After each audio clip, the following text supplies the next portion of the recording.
I'm a huge fan of Spider-Man. I've nearly read all the comics, seen all the movies so many times I could recite them, and played all the video games. During quarantine, I decided to watch every Spider-Man show made to see how some of them have held up. Most of them have, and I genuinely liked all of them, until I got to the new ones. Ultimate Spider-Man and Marvel Spider-Man, to many, are the worst Spider-Man shows ever.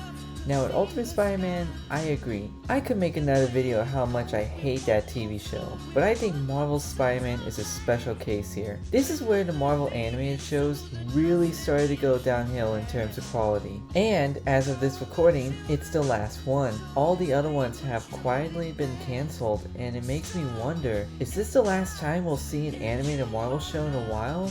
And despite how it looks, is this show really worse than Ultimate? Well, let's take a look at season 1 and find out. Just keep your head held high, kiss your fist and touch the sky.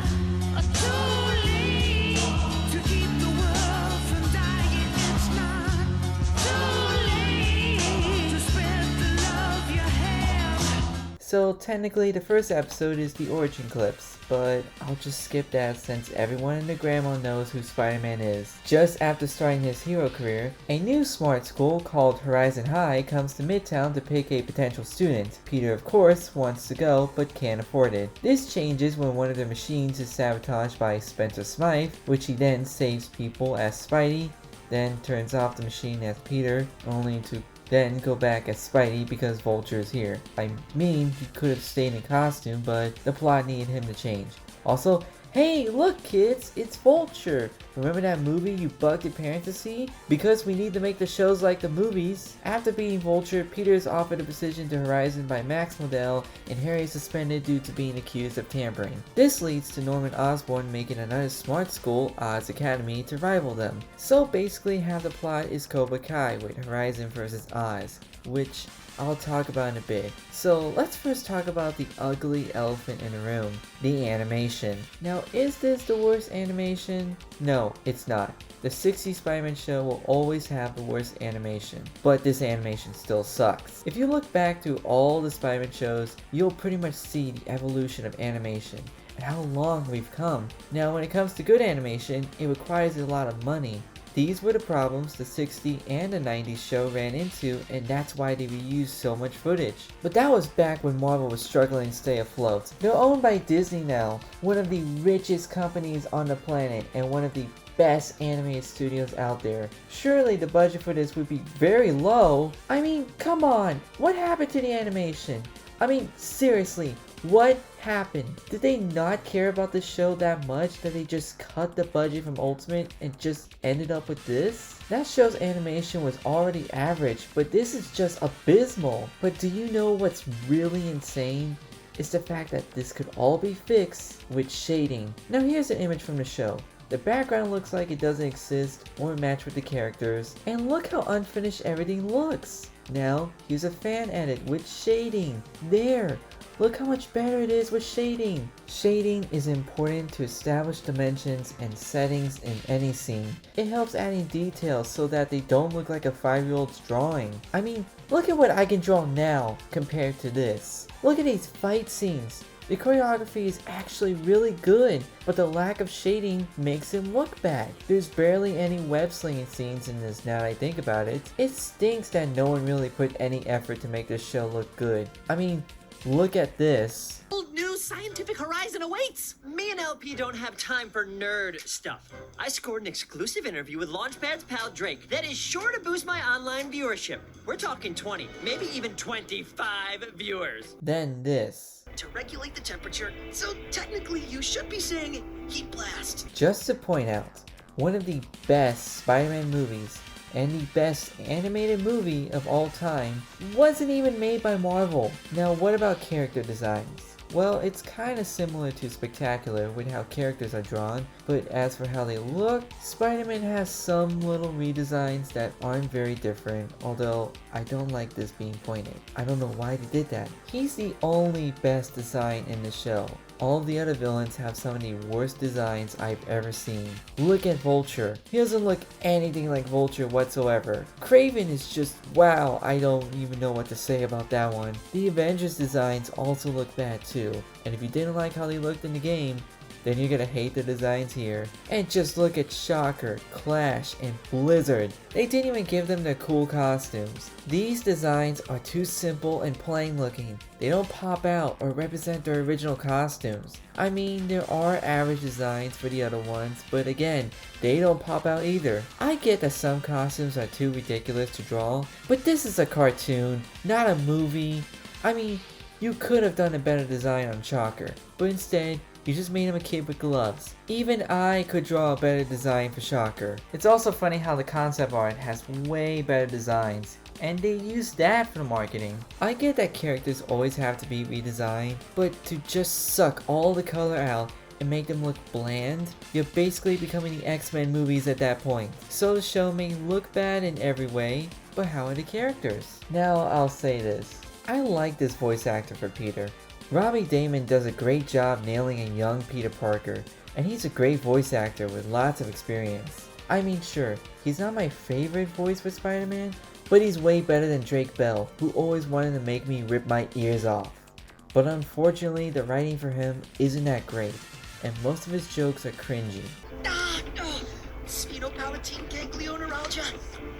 Can't you just say brain freeze like everyone else? But that wouldn't be accurate. One theory is, when the brain senses cold, it moves the blood through the cerebral artery. But the one thing the show does right is highlighting his intelligence. There are plenty of moments in the show where he has to think his way out of a problem, and they're genuinely good. It's one of the most important parts of the character, and I'm glad they made that very important.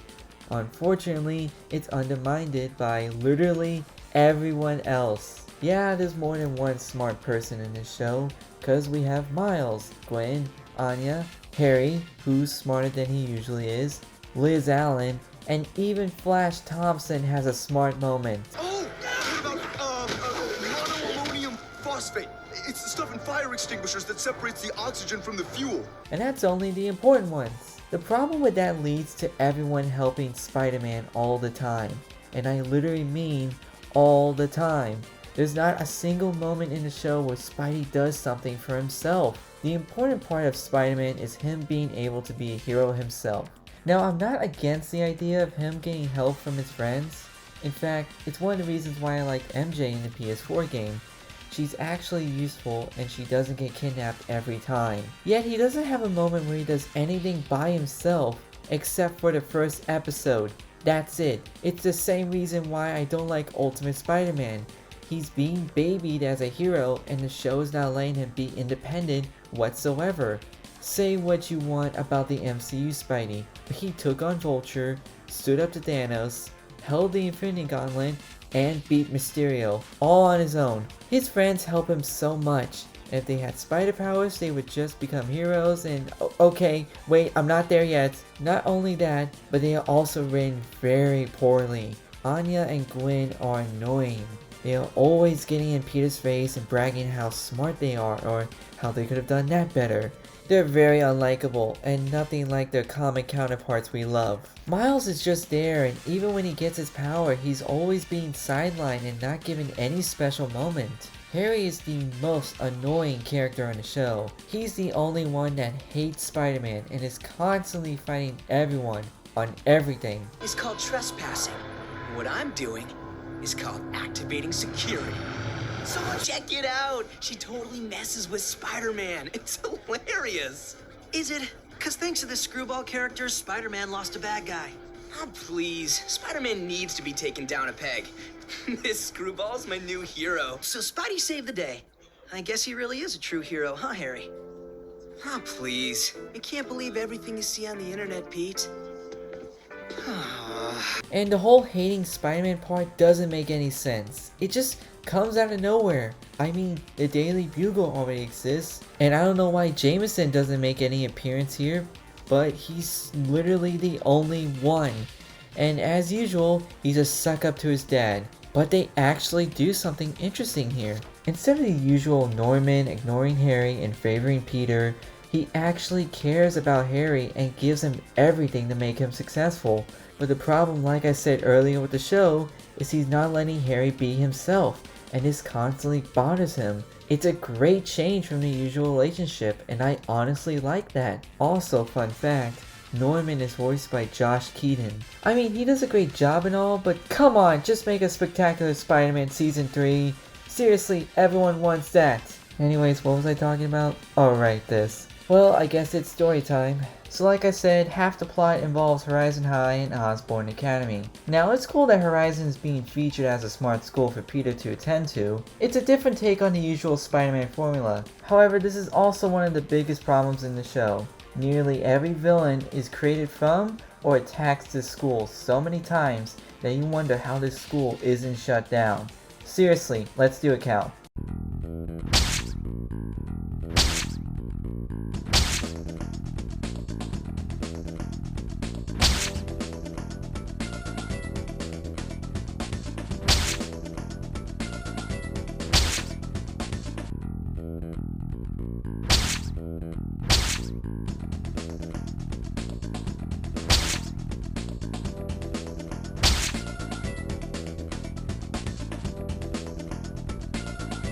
I know it's kind of the same thing in the comics, but Horizon High wasn't the center of everything. There are millions of other companies they could have used, but they mostly stick close to Horizon, which gets old very fast. As for Norman, the entire time he's actually trying to stop, wait, get this, the Jackal. We can't have anyone freak out there, okay?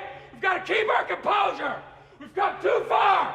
There's too much to lose. We've got to keep our composure. But wait, it's not like that. Don't worry, it's not the Clone Saga. Actually, a recent comic book story called Spider Island, which, if you don't know, everyone in New York got spider powers and everyone became Spider-Man until they all turned to monsters. It's a great story and I'm glad it's being shown on TV. However, this story happened way later in Spidey's career. He just became Spider-Man. Like, literally, he's been Spider-Man for like 6 months. And you're already doing this storyline? Also, it's built up very slowly and takes 20 episodes for it to happen. But I know why they're doing it. They're just doing it to make toys out of the other spider heroes. They rush everything just to make these characters get powers. I mean, Miles became Spider-Man in the 10th episode.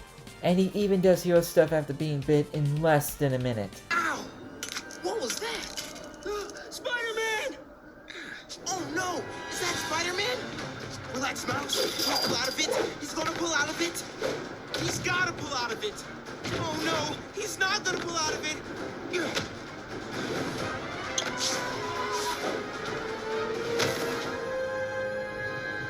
It's so annoying when they're forced to be in everything because they're super popular, but everything that makes them great is being ignored. These may look like the characters we know and love, but they're not. They're just like cheap cosplayers pretending to be them, but they aren't really. Besides that, there's Venom and Doc Ock. Weirdly enough, the symbiote is given a great build-up, except for the black costume, but then Venom just comes out of nowhere. Yeah, just a few episodes later, boom, Venom, and he has no purpose other than just being there, probably for the toys. Oh, and let's talk about Doc Ock. So he's given a long character arc because Dan Slott's a producer in the show, and now he's 19, so his voice is high and his lines are annoying. It's funny that he's given like 4 episodes, but he's rarely the main point in some of them. Then after that, he just does one thing for an episode, then just gets captured, so he was kind of pointless too. Alright, enough complaining, because it's rant time. So get this, in the Sandman episode, his daughter gets caught in the same accident that makes him Sandman, thus making her Sandgirl. And she hates her dad because his life of crime caused this to her. And while it was his fault for bringing her there in the first place, she went inside on her own and decides to turn to life of crime and work for Hammerhead, the exact guy who did this to them.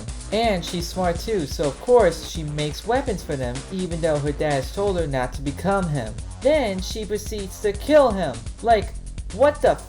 Norman decides that the best army to fight the Jackal is a bunch of children. Do any of their parents have any problems with this? In fact, Norman gets his students involved with a lot of dangerous stuff. How is he not arrested? And how has no one figured out Peter's Spider-Man? They joke about it at first, but then ignore it, even though they constantly hang out. Alright, let's just finish up with the last two events. So, after the incident with the Jackal, New York's infected and we start to see the effects. Norman tries to stop this, but he doesn't talk and steals a Spidey suit for what reason? I don't know. He literally could have gone up to Spider-Man and say, "Hey, I'm trying to cure New York of a virus that can turn everyone into monsters." But no, just stay silent and be punched instead. Also, now Gwen is Spider-Gwen, but decides to not have a secret identity for no reason. And we had an episode on why this is important with Miles. Then we have a pointless episode with Black Widow that could literally be cut out. Everyone starts to turn into said monsters, so Peter, Anya, and Harry try to find a way to cure them all. And where are the Avengers, you might be asking? Or S.H.I.E.L.D.? Or literally anyone? I mean, the show forcefully shoved Avengers in these episodes, so how come they're not here to actually help? They later try to cure Norman, but they need Spider-Man's blood to complete it. So Peter finally reveals he's Spider-Man to Harry, and of course he throws a fit about it. This leads up to the team trying to stop Jackal, but he escapes and leaves a bomb to blow up Oscorp. Spidey quickly uses it to dispense the cure all over the city, but half of Oscorp is blown up, making Harry mad again. But wait, it's not over because we still have 2 more episodes. Doc Ock with his mind-controlled Sinister 5, again, these are children, actually captures Spidey and makes him the 6th member. Then we have this stupid scene. Son, a great man once said, "A foolish consistency is the hobgoblin of little minds." Spider-Man has consistently been a menace, and you must be the goblin that opens his mind to the error of his ways. Harry suits up as the worst design for Hobgoblin and barely even saves Spider-Man. He couldn't even save him! But it gets worse. Hobgoblin starts attacking him when Harry doesn't seem to know why. Norman says this. I think you're stepping into the light, Harry. Your subconscious must be taking over, turning you into the hero our family and this city needs. I don't understand. How could... Think about it.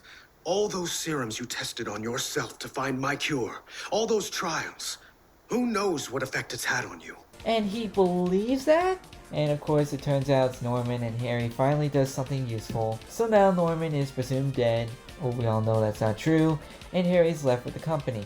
And Spider-Man gets a horribly drawn statue. So that's it for season 1. Ugh, what can I even say after all that? But maybe the next season got a higher budget and nope.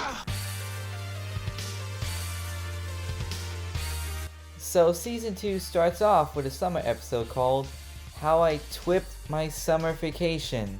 Oh god, why? So this episode is basically a bunch of clips of what Peter did during the summer, and they're just so boring. This might already be the worst episode of the season, and we just started. So it's a new year, but now that Peter's not a freshman, he can't work as Max's lab assistant. So he needs to find a new way to pay for Horizon. Thus, we finally get to the Daily Bugle, and finally see Jameson, and he's great. A job? Listen, Peter Palmer. Peter Parker? The Daily Bugle's a top-tier multi-platform news organization. Call me back when you can grow facial hair. Brock, this is the footage I've been waiting on? I thought you were a pro! I can't use this! My grandma could take better video of Spider-Man, and she's not even alive anymore! And I love how they updated the Bugle by having Peter take videos instead of pictures. But other than that, that's all we really get. Betty Brant makes an appearance and I don't even think she has a line. And Eddie is there, but we'll get to that later. Otto returns and claims he's reformed now and everyone rightfully doubts him and... Max might be too harsh. Dr. Octavius has clearly changed and wants to make amends. Whatever happened to second chances? Okay, so you think he's still redeemable? Remember the last time you supported him? Now you'll see what true genius can do! So, Doctor, is the enemy of my enemy my friend? If you hand over the rest of your mind control research, otherwise... Done. Excellent. Oh, on the contrary, you are coming with me. And it is the Sinister Six now. But after helping out with Silver Sable in the Wild Pack and saving Rhino, he's immediately trusted to handle Horizon's big project, the Nero Cortex. Well, let's see how long this lasts. I know second chances do not come often.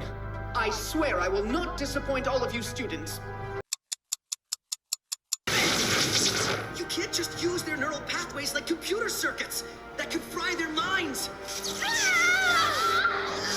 A small sacrifice to take human existence to the next level. Dr. Octavius has clearly changed and wants to make amends. Whatever happened to second chances? So no surprise, he's still evil and we have another battle. He loses and ends up in a coma, but that won't be the last we'll see of him because he's the main story of this season. So other than that, we have the Wake Riders, who are basically Californian evil versions of Dude Perfect, and AIM enslaving a bunch of children and experimenting on them to become living nightmares for their sick, twisted needs. Wait, what? Oh hey, it's Ms. Marvel! You know what's funny? Since Spider-Man is always being rebooted and barely ages, he always teams up with characters who are supposed to be younger than him, but are now his age. Alright, so obviously the animation's the same, so let's just go over characters. We get a lot of unknown characters this season that comic book fans would know, like the Wild Pack, Carolyn Trainer, Barkley Blitz, Monica Rappaccini, Panda Mania, Hippo, Overdrive, Spot, Jack-O-Lantern, Silvermane, Living Brain, Regent, and Slide. I always love when we see obscure villains because they're so weird, and it's so cool to see a modern interpretation of them. In the previous cartoons, we've seen Jameson as the usual Spider-Man's a menace that he's always been known for, and the 90s and Spectacular gave us a lot of depth to him, and he became a better character. I did it for Julia, my wife. Years ago, a crime boss warned me to back off a story, but I refused. And one night, a man came after me. A man in a mask. He aimed at me, but he hit her. Now I've sworn to keep this city safe from people who hide behind masks and think that they're above the law. Parker, the photographer? Oh, never met the guy. No address either. Only makes contact by email. But then Ultimate Spider-Man just threw all that out the window and made him an angry man on the screen that has no character or interaction whatsoever. Oh, finally, the Spider-Maniac is being forced to clean up his mess. This doesn't prove anything. I bet the whole thing was a setup, a sham, orchestrated and perpetrated by that annoying wall crawler. Thankfully, the show does a great job on Jameson, and Bob Jones nails it. However, he's only there for 8 episodes and then just appears on screen for the majority of the time. But he does have purpose here. Everyone starts to hate Spider-Man as soon as he appears, which is kind of funny when you think about it, because everyone liked him last season until this one guy shows up and starts ranting about him. But then again, that's how the internet works. But wait, what about Venom? Well, Eddie is just there and has no build up whatsoever. He hates Peter for doing a better job than him, but honestly, I'm surprised Jonah even kept him around. Seriously, the guy can't even film Spider-Man even if he was 6 feet away from him. Then he becomes Venom, pretty much making his last appearance in season 1 pointless, and tries to ruin Spider-Man. But Venom keeps talking so much that he could have killed him already, but nope, we need theatrics. Also, I hate the way his voice sounds. It doesn't just bond with you, it takes over. Makes you do what it wants. You've got to separate from it. Separate? We're made for each other. Brock's rage and vengefulness made us a perfect breeding ground. Farther than you, Parker. Eddie, please, fight it! Don't let the symbiote control you! No one's being controlled! We simply share the same desire. Your destruction. I am Venom, and you are mine. In the labs, they poked, prodded, unlocked the ability to communicate with my host. Home. Brock is home. There's no attachment to Venom as a character because we don't have a character to begin with. Eddie has had no build up in 6 episodes and we're expected to feel for him? Spectacular and the 90s show did a great job building him up to become Venom, cause then we feel for that character. I mean, you'd think we have more Venom this season with the movie coming out, but come on, I'm not there yet. Just let me breathe for a minute. We also have some other recognizable villains like Tinkerer, who looks like a wizard, Mysterio appears for 3 minutes, Prowler, but not Miles' uncle, that would have been better, and that's really it for villains. Miles continues to be useless and tries to do whatever he can for attention, but again, it's sad and a huge disrespect to his character. Yuri Watanabe later appears, not that I don't mind, but she really doesn't have any purpose and probably just there because of the video game. She doesn't even come back for next season. Alright, let's see character designs. We got some really good character designs this time, like Silver Sable and the Wild Pack, Carolyn, Beetle, and more. See, these are the kind of character designs I'm talking about. Even some of those old villains return, and you can clearly see my point. Although we still have average ones and some bad ones. Again, why? Just why is this a design for Tinkerer? Electro just doesn't work at all. I mean, they should have used this instead. Molten Man just looks like the movie instead of the comics, which doesn't work here, because in the movie, he was a giant monster. Here, he's normal size and a gangster? Regent doesn't look as cool as his comic suit, and Slide's suit could have been perfect if he used his comic colors instead of black. But then again, he did use black later, but I think white would have worked for this show so he wouldn't blend in with the others. We also see the rest of the Avengers and wow, these are horrible.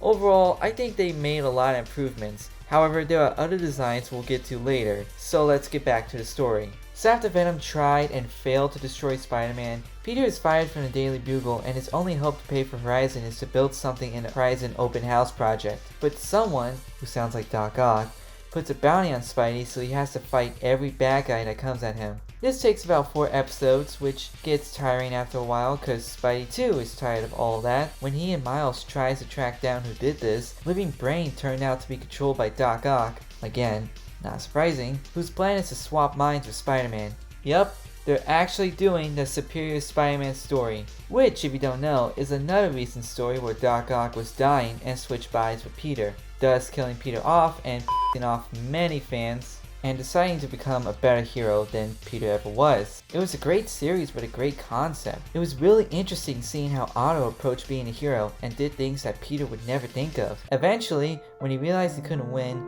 Otto switched minds with Peter, thus killing him. And once again, Peter was Spider-Man. Until Otto went to the future, but that was his past self, and interacted with Peter, who already got his body back, so with his knowledge he stored it back up in his brain to his robot arm, but then stored it in Living Brain, but then stored it in Clone Body, but then stored it in a much better Clone Body, then worked for Hydra, then became a good guy again, then made a deal with Mephisto to go back as Doc Ock, and gave up being Superior Spider-Man because comics suck! So it's cool that we're seeing this story on TV, however this is the same problem as the last one. This story happens way later in Spidey's career, like 700 issues. Doc Ock has fought Spider-Man many times, and you could say that he had a connection at that point. But we had like 1.5 seasons with him. I mean, he was a teacher, then a villain, but that was it. They only fought like 5 times compared to the countless amount of times they fought in the comics. And it only happens for 6 episodes, but technically 5 since the first one doesn't even have him, but Miles, Anya, and Gwen instead. Oh right, I almost didn't care to mention. Since Anya experimented on herself back at Spider Island, she kept her powers and is now Spider-Girl. And Gwen, who was still powerless, got access to the Blood Gem, which 1, yes, it's real, and 2, why does a high schooler have permission to mess with a powerful object? Do these guys have the Infinity Gauntlet? And she gets hit with it so she has her spider powers back and can glide for some reason, which again, 1, she's just stretching her jacket to glide. That's not a power, or even possible.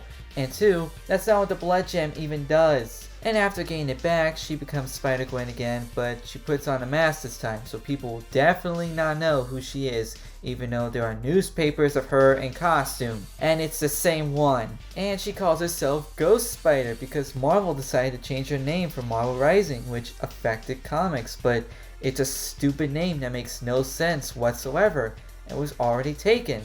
So no, I refuse to call her that. She will always be Spider-Gwen, or really Spider-Woman, but whatever, moving on. I like what they didn't do the switch bodies trope where the character's voice is different. However, Robbie Damon has to read Otto's lines and they're just so bad.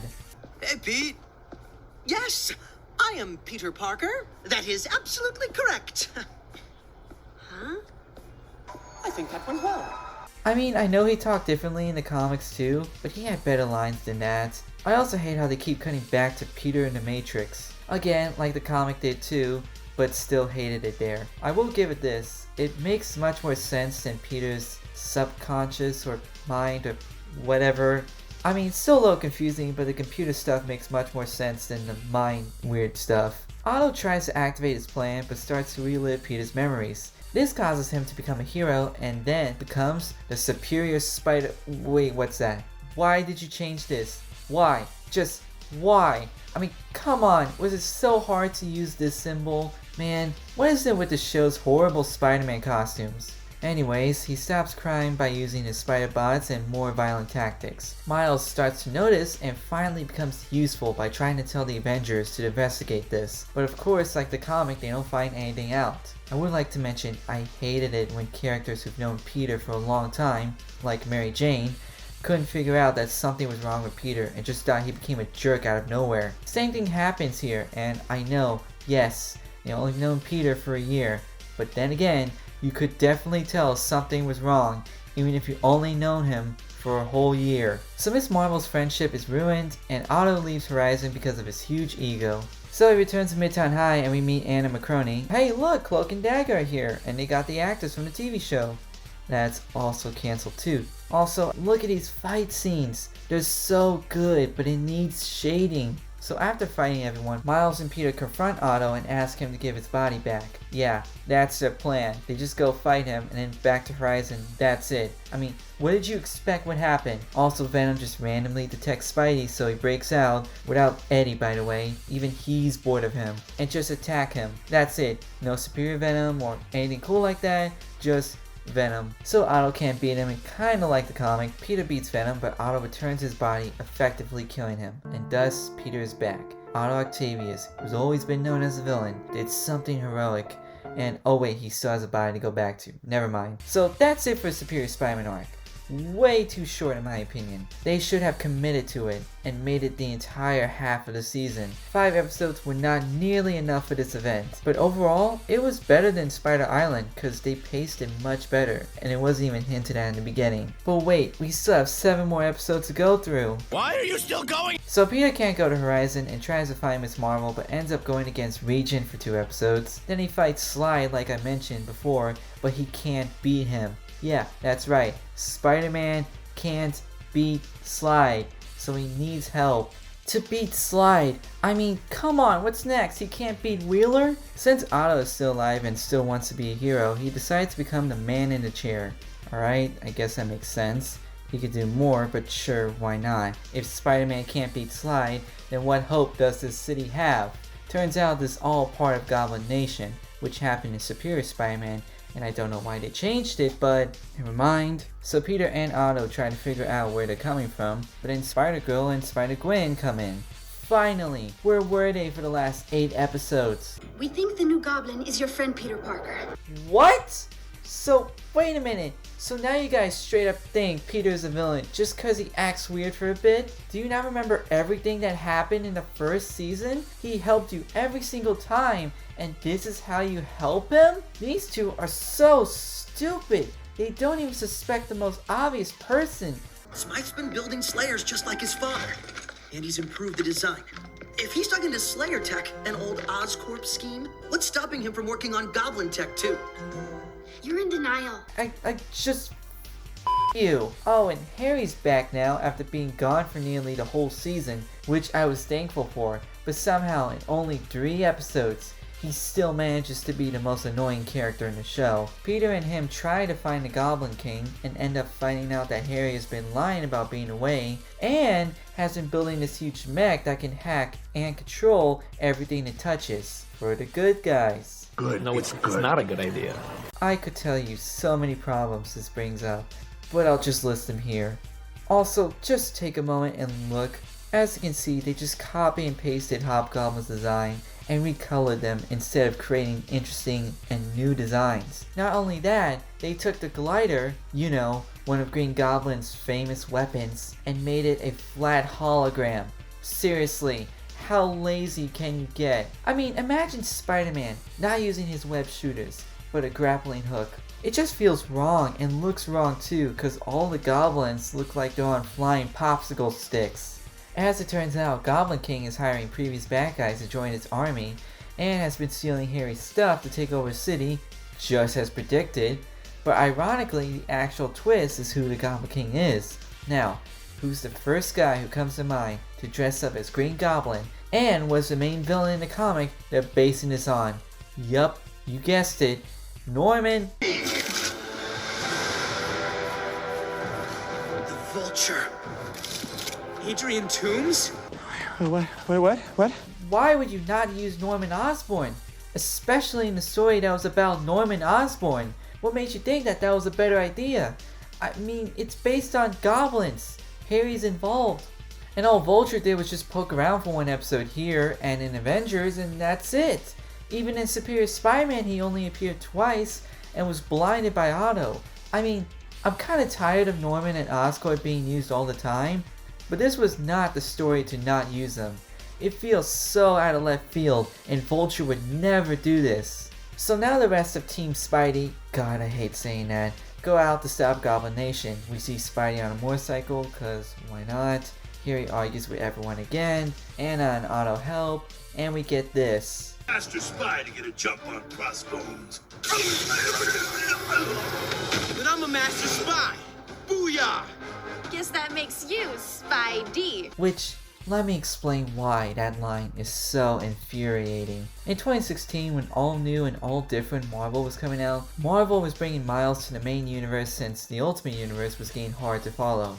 But since Peter is alive, how would they treat Miles? Well, since they thought he wasn't good enough to be called Spider-Man, they decided to call him Spidey, but not Spidey. Spy-D. I'm not joking. They were gonna call him that. Thankfully, they changed their minds and they still called him Spider-Man. But to bring that back for this is just so insulting to the character. Miles is not a sidekick or a dumb, goofy character. He's a main character that deserves his own story. And I'm glad Spider-Verse showed everyone, even Marvel themselves, how valuable Miles is. Work those Spider and Spidey. Wait, hold up. Are we really calling me that now? Eventually, Vulture gets control of the mech with his mind, so Peter decides to use the neurocortex to destroy the connection, but Otto knows this will kill him. So he does it, effectively killing himself, and he dies in a Disney death fashion. I know you couldn't do it as brutal as the comic, but why this? What's the scientific explanation for turning into fairy dust? Also, this would have been the perfect sacrifice for switching bodies back, like in the comic. But nope, you blew it. So Otto's buried and Anna disappears. But before dying, Otto made a scholarship for Peter. So he's back in Horizon High and everyone forgives him. So yeah, that was season 2. Honestly, the most shocking part of this was how long it took for the season to finish. Half of it was released in 2018, then the other half didn't come out for more than a year. And then they already announced the 3rd season. So now, I guess let's review the final animated Marvel show.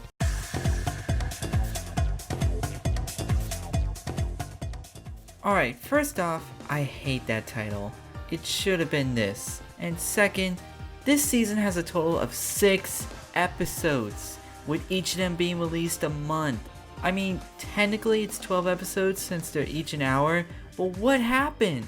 This was made in 2019, so quarantine didn't affect them, so why are there so little episodes? Was it a creative decision or a forced one? I don't think every TV season needs 22 episodes, but I just wondered what happened to have caused this. Well, maybe this is what the show needs for better pacing. So, since this season is shorter, let's talk about the animation and a few designs. The animation is a little sharper, and there are honestly some really good effects this season that are actually really impressive. But there's still no shading. I mean, there's a few bits of them, but again, this show needs shading.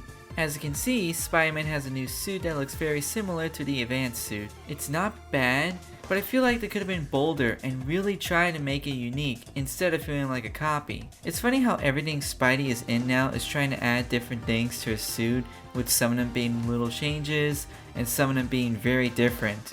Now I love his classic suit, but I'm always open to different designs that stand out. I mean, the guy wore the same thing for 80 years. A few other characters got some new designs like Iron Man, which meh, and Spider-Girl, who finally matches the toy now. I still don't like it. There are more designs to talk about, but let's go through the story first. So everyone focuses on the future and Peter struggles to figure out what to do for his. It's sort of the lesson for the season, but kinda undermined by the whole symbiote storyline. Peter finds out Max is experimenting on Symbiote again, but a non-organic one. Why? Well, he wants to help someone who saved his life and could really use it. Who? I don't know. Never explained. Grady, who was in one episode last season, goes to Horizon now and is in the majority of this season. Kinda weird since he was a big part of Horizon in the comics, but hasn't been here until now. And he's more of a nerd than his comic version. Also, Dr. Connor teaches there now and he's voiced by Yuri Lowenthal. Another great actor for Spider-Man. Why do you keep doing this? And of course, Horizon created another villain, which if we add from last season to now...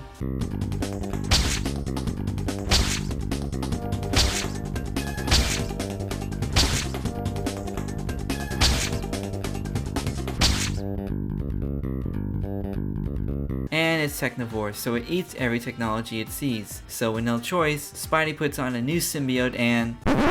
No! God, please, no! No! No! No! Why? Why would you ever design a black costume like this? Seriously, what were you thinking? Just... everything about this costume makes me want to throw up. I think this is the worst Spider-Man costume I've ever seen. Just... why? I really didn't think you could do worse than this, but you somehow did. Anyway, so he beats Technivore and... wait, how does he beat him if he eats non-organic stuff? So he decides to test out the costume more until Connors finds out what Max is doing, so he threatens to expose him. But the original Venom attaches to him, and he sorta becomes Venom. They mostly use this half Venom design on him, which just looks lazy. Venom escapes and Spidey chases him, but then he loses the new suit, thank God. So he's fully Venom now, and dumps Connors. Man, they really love using Venom without a host in this show. Venom plans to signal his other kind, known as the Clintar. Yup, there's more to Venom than you think there is thanks to the recent comics going deeper to the lore, which I could try to explain to you, but it'll take way too long to cover everything, and even I don't know it all. So just be prepared for some crazy stuff. Now, while it's cool they're exploring this new side of Venom's lore, it brings up some questions like, why didn't he do that in the first season? Spider-Man supposedly destroyed him, but Max's secret experiments are revealed, and now he's put on trial by the school board, which I don't know why they haven't done that the last 17 times. But out of nowhere, Baby Groot appears, which, yes, this Spidey has met the Guardians before in a previous crossover, but that also sets a bunch of problems in the continuity that I'm not going to go through. It's also weird that they're using Baby Groot in 2020 when he was already a teenager. And the whole Baby Groot fad faded after 2017. It's all Baby Yoda now. And yes, while Baby Groot is cute, it just feels out of place. Groot has a message from Star-Lord, but since no one understands him and he broke his tape, they try to figure out what it is. But at the same time, Mary Jane finally appears. Oh my God! Okay, it's happening. Everybody stay calm. What's the Everybody procedure, stay calm. everyone? What's the procedure? Stay calm! Wait. Everybody calm down! Finally, after 3 seasons, we get to meet Mary Jane, and this is the iconic moment always done well on TV. They cannot mess this up. Actually, everyone calls me MJ. Oh, I am Groot. Peter. I'm Peter. Oh come on, seriously? You interrupt the iconic moment with Baby Groot? Is there anything this show can do right? You know what? Let's ignore him and talk about her for a second. So unlike everyone in the show, she's not a scientist, which is great because she stands out from everyone else.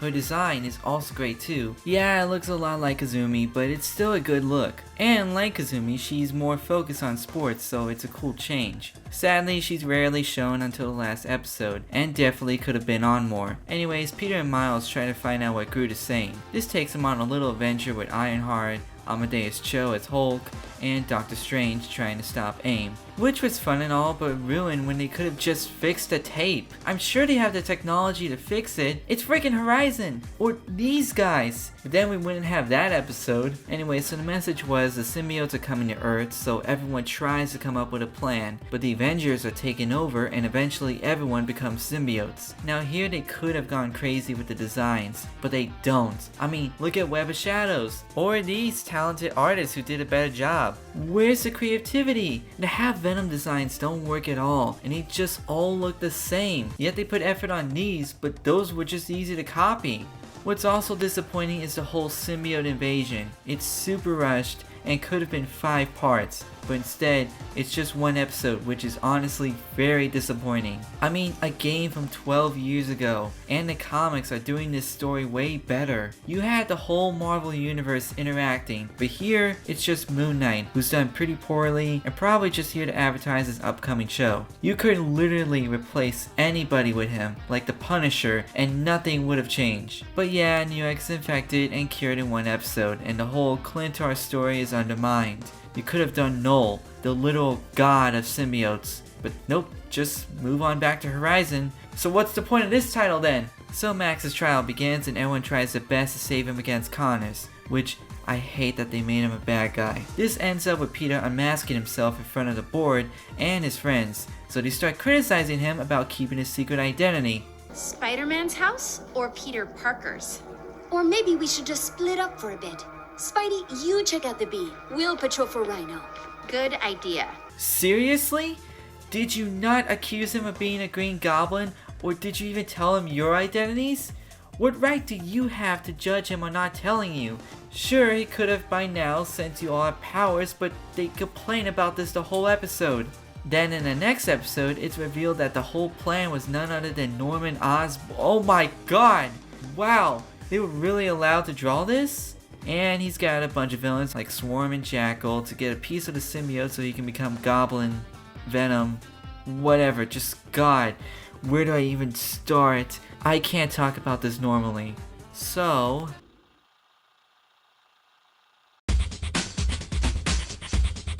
first off, Jackal's here after being gone for a season, but then he just disappears again, so he was pointless. Swarm is revealed to be Jefferson Davis, Miles' dad, because I guess they couldn't do his uncle being the Prowler, so they just did this instead. But this is so dumb, because Miles' dad should never be a villain, ever. He's one of Miles' greatest inspirations, and him being a villain instead of Aaron is such an insult to Miles' character. In fact, they just do it for Spider-Gwen instead. Oh look, Norman Osborn betrays Dr. Connors after promising to cure him.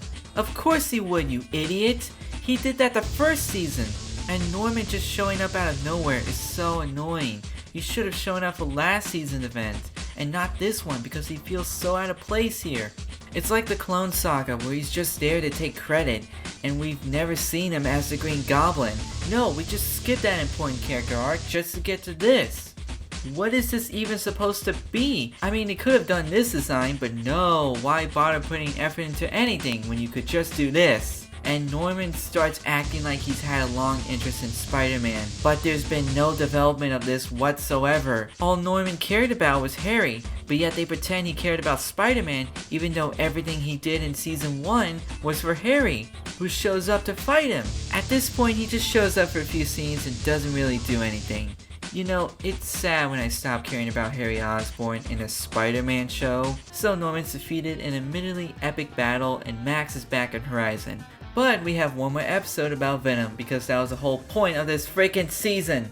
So now we're back to Peter struggling to figure out what to do after high school and if he should join the Avengers. But Venom is alive, so instead of canceling the dance, Peter decides to let it happen. Yeah, let's put people's lives at risk just so you can have a date at the dance. That's so responsible of you, Peter. Turns out Venom has taken over Max, so now he's... almost as if you should call me Maximum Venom!